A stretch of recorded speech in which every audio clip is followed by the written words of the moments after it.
চলুন দর্শক জেনে নেই আজকের খবরের বিস্তারিত রিপোর্টের বাকি অংশে। আপনাদের সাথে আছি আমি শাহরিয়ার বাবু। টি-20 বিশ্বকাপ 2024 আসরকে সামনে রেখে অন্যান্য দলের ক্রিকেটাররা যখন অনুশীলনে ব্যস্ত, নিজেদের শতভাগ ফিট করে তুলতে সর্বোচ্চ চেষ্টায় আছে, সেখানে বাংলাদেশের ক্রিকেটাররা ভিন্ন ভিন্ন সামাজিক কর্মকাণ্ডে ব্যস্ত রয়েছে। মাঠের বাহিরেই বেশি ব্যস্ততা টাইগার ক্রিকেটারদের। সবশেষ অনুশীলনে যেটা দেখা গেছে, একমাত্র তাসকিন আহমেদই বোলিং কোচকে নিয়েছিলেন ইনডোরের অনুশীলনে। আগামী 8 জুন বাংলাদেশ সময় ভোর 6:30 শুরু হচ্ছে বাংলাদেশ শ্রীলঙ্কার মধ্যকার লড়াই। ডি গ্রুপে টাইগারদের সেটি প্রথম ম্যাচ। এই ম্যাচের আগে দলীয় অনুশীলনের কোনো ছিটে ফোটাও দেখা গেল না। একমাত্র তাসকিনকেই দেখা গেছে ইনডোর বোলিং করতে।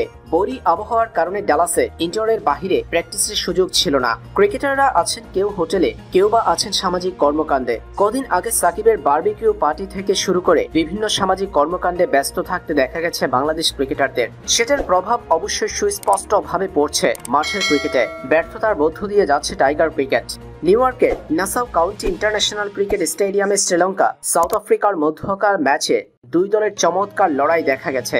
যদিও লো স্কোরিং ম্যাচ ছিল, তারপরেও দুই দলের ক্রিকেটাররা কেউ কারকে ছাড় দিতে নারাজ। এমন প্রতিদ্বন্দ্বিতাপূর্ণ ক্রিকেট সম্প্রতি সময়ে দেখা যাচ্ছে না বাংলাদেশ দলে। এদিকে আফগানিস্তান নিজেদের প্রথম ম্যাচে 125 রানের জয় পেয়েছে উগান্ডার বিপক্ষে।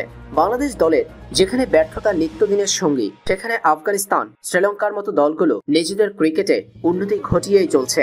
মাঠের বাহিরের কঠোর অনুশীলন মাঠে তাদের সাফল্যের চাবিকাঠি হয়ে দাঁড়িয়েছে।